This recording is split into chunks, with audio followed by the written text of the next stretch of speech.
One reality when living in a city like Toronto or any big metropolitan city is that condos are very much a part of our lifestyle. We live in them, we rent them, we buy them, but either way, they're a part of the way we live and very much something that we get accustomed, especially when we're looking to become future homeowners. So today we're diving into our monthly report where we go over what it costs to either rent or buy different types of Toronto condos, the four major layouts we're going to go through and see how those prices either on the sales side or the rent time, see if they've changed and where the market's going for them. If you're new here, my name is Gabriele Battista from Homes into Reality. I'm a Toronto real estate agent, very passionate about helping the first-time buyer get into homeownership, keeping them educated so they can become future homeowners. So if that's you, if you're a first-time buyer and you're hoping to get into the Toronto real estate market over the next couple of years, you're free to reach out to me.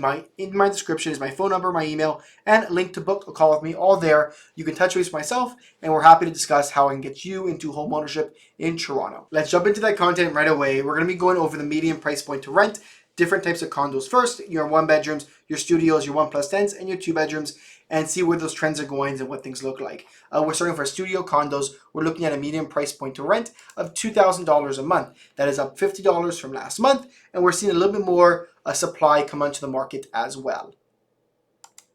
We've had more leases, properties leasing out, and we've had more listings come onto the market on both the supply and the demand side. If we compare on a month-to-month and a year-over-year basis, your 2024 line is our blue line. You'll see that we had a big drop from January to February, but we're back up to $2,000 a month. So overall, we have seen declines year-over-year. We're not as high as we were last year in studio rents. We are probably, I would say, closer to that $2,000 a month when it comes to studio rents. We may see an increase as we go along closer to the busier summer times, but right now we're definitely lower than we are this time last year due to a little bit more supply in the market and a little bit less demand. Moving on to your one bedrooms, we're looking at a median price point to rent of $2,300 a month. We are seeing a big jump in demand on properties coming off the market and leasing out. You'll see last month in February, we had 873 properties lease out, and in March, we had 1,129 new leases that leased out on the market, a little more on the supply side as well. When we look on a year-to-year basis, again, that blue line being 2024, we are a little bit under where we were this time last year, where we were closer to $2,400 a month, and now we're closer to $2,300 a month. I would imagine we're probably going to be steady at this number, leading up to that June-July busy rental period. But it's definitely because there's a little bit more supply in the market right now. And funny enough, the headlines don't tell you right now that we are lower year-over-year when it comes to rent. And now moving on to your 1+10s, where a little bit more space, maybe an office, maybe a second bedroom or a smaller second bedroom. We're looking at a median price point to rent a 1+10 at $2,500 a month. You'll see again, the similar story comes where there's more properties leasing out for March compared to February, and there's also more inventory coming onto the market. So there has been a heightened sense of activity, yet prices have still been going down. You'll see it isn't as dramatic when we look at this graph over here, but month over month, we are seeing some small dips in that 1+10 rental price. We're now at $2,500 a month. Funny enough, it tends to be, if you think about the one bedroom being 23 versus the 1+10 being 25, there actually is quite a bit of value in that 1+10 condo right now.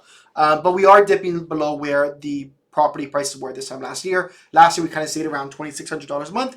Now we're going closer to $25.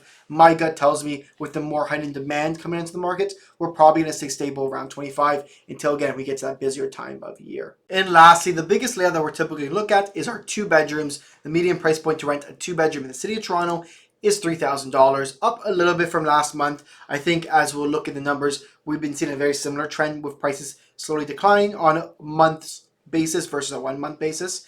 But a similar trend when it comes to number of leases has increased from last month. We're over 1,000 rentals leasing out, and we have a little bit more inventory with 1,366 coming onto the market. The one difference with the two bedroom layout right now is we are following a little bit of a different trend.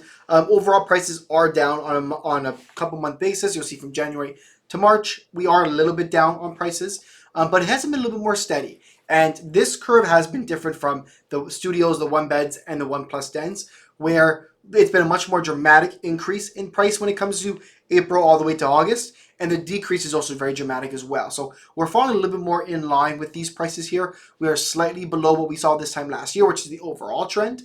But if I were to guess, we may see some increases in price as we move along to the summer months, just based off what we saw in 2023. But there's no certainty of that. It'll be interesting to see what happens in April. The one major change I want to talk about with my boots on the ground experience in the rental market right now is the amount of properties leasing out has definitely jumped up compared to last month. We're seeing in the hundreds amount of new leases coming onto the market, and March usually isn't a much busier time in the rental market. So that's why for me it's looking like that the excess inventory that we saw from new builds is slowly getting swallowed up and slowly getting rented out to prospective tenants, which is, again, it's a great thing. Prices that may lead to prices going down, like we mentioned before, but that extra supply may eventually run out with time as we get into the summer market. So it is possible that we do see extra inventory or extra demand and competition leading to the summer months. I don't expect it to be a ton more than what we usually saw, for example, last year. But I don't see prices going crazy from that. But it is important to know that the excess amount of inventory is getting leased out a little bit quicker than usual. Now moving on, we're going into the buying numbers. So the median price point to purchase different types of condo layouts, the same ones we talked about before. It is important to note we use the median price point because a lot of times the average can be skewed by other luxury numbers in these condo spaces. So it's very important that we look at the median price point at these different condos. We're starting with our craziest and our more volatile type property, our studios for purchase. We're looking at a big increase in these numbers in the month of March. We're looking at $479,000 to purchase a studio in the city of Toronto. Now, we're going to see some jumps and spikes in a second, but notice we've only had 23 properties transact in the month of March when it comes to studios. And the reason why I mention that is, as you see in these big numbers and lines over here, there's quite volatile. You see a lot of ups, lots of downs in these prices. And because the low volume, because in the end of the day, 23 studios transacting is quite a small amount of volume where the data is not consistent. You'll see that the big jump in prices, for me, I take it all with a grain of salt. And you'll see the overall trend, I guess even from January to March, is that prices have been going up. But I like to see at least 2 or 3 months of data to show, hey, studio prices are going up, studio prices are going down. You see, for example, from September to October, prices jumped up in 2022, but they came right back down in November and December. So it's important to get more data when it comes to looking at studio condos for purchase. Now getting into a more consistent layout, your one bedrooms, which is a very, very common purchasing layout. We'll look at the median price point to purchase that condo. It's $553,000, rounded up to $554,000. We are seeing a small increase from this time last month, where it was just under $550,000. Now we're looking at the amount of property selling, very similar, a little bit higher, 234 properties, but we have seen a drop in new listings. And I want to look into that further as that becomes a trend for the rest of the purchasing numbers. You'll see that prices, although they have been increasing, they have been quite slow. We are below where we were this time last year in prices, and we're way below where we were in 2022, which is a bit of an anomaly when it comes to prices.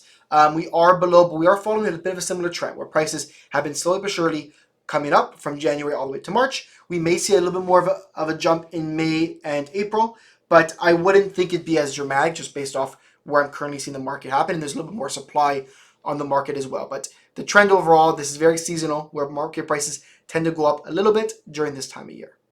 Now going to 1+N, again, we're adding another office to that space, a little bit more square footage. Let's see what those prices go for. We're looking for a median price point of $636,000, again, rounded up, $637,000. We are seeing a similar amount of inventory transact, 302 properties selling, so a little bit more, but we're seeing a drop in new listings coming out into the market. I do want to dig into that deeper to understand why that is. But overall, even with the lack of new listings, we're seeing sales be very similar, and we're seeing a lot of prices being similar as well. At least similar in the sense of comparing it this time last year, where we have seen some prices increase to about this rate in 2023, and we're seeing the same thing for 2024. So I would be surprised if we don't follow a similar trend path for 1+Ns as we lead into the summer months, but maybe not as dramatic. I don't think we probably reach the same heights that this market in 2023 reached, but it'll be interesting to see how that plays out. And lastly, we have our 2 bedrooms on the transactional market. We're looking at a median price point to purchase of $744,000, $745,000. We're seeing the number of sold up from last month. This actually is the most transacted type of condo out of all the layouts. We have 364 condos transacting on the 2-bedroom market. And if we compare what's happening on the graphs of 2023 and 2022, this market in the 2 bedrooms is a little bit more dramatic, a little bit more volatile, where prices come up a little bit quicker.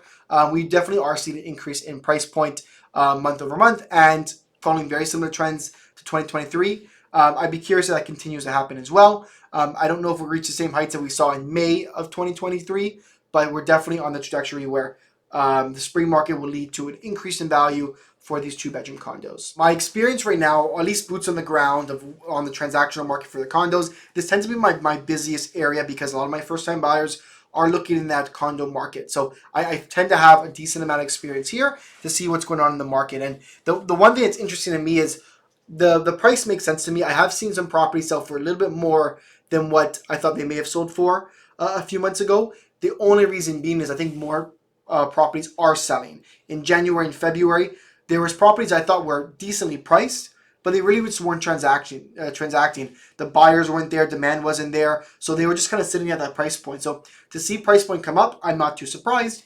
I'm not totally alarmed on. What is a little bit surprising is maybe transactions coming up and then in conjunction, listings coming down, because it feels like there's still a ton of listings on the market, especially when it comes to your new builds. It comes to properties that have been on the market with multiple different competitors in the same building. I've seen a decent amount of inventory stay in the market. It could be possible that the bulk of the condo listings were already on the market January and February, which is why we've seen a smaller amount of new listings in the market. But that one's a little bit surprising to me. In my experience, even though prices are going up, the competition in the condo market still is pretty slow. We're not seeing multiple offers unless a property is either very unique or listed low for an offer date. But in most cases, we are seeing maybe 1 or 2 offers on a condo if it does end up selling. Most situations with my buyers right now, we're really not seeing any competition, and we're still able to negotiate a little bit off their list price and get something closer to comparables or even under some comparables that I'm seeing. That's the info that I have for you today. We're talking again, Toronto condos, renting and buying. We do a report like this every single month where I update those charts that you saw based on the numbers I find from the MLS data. So I'm happy to update any first-time buyer every single month. So if you are someone looking at a condo, this is the channel for you. Please reach out. Again, if you want to reach out to me, my phone number, my email, and a link to book a call with me are all there. And if you want to see more videos every single week as a first-time buyer, please like, please subscribe. I'm happy to help, and I'm happy to get some first-time buyers moving. I have a first-time buyer webinar happening this Thursday. This video should be out on Wednesday, so join, and I will put a link in my email to get you signed up for that. Or you can reach out to me, send me a text, and I'll get you on that list. Anyways, enjoy the rest of your day. Have a wonderful rest of April, and I'll see you in May.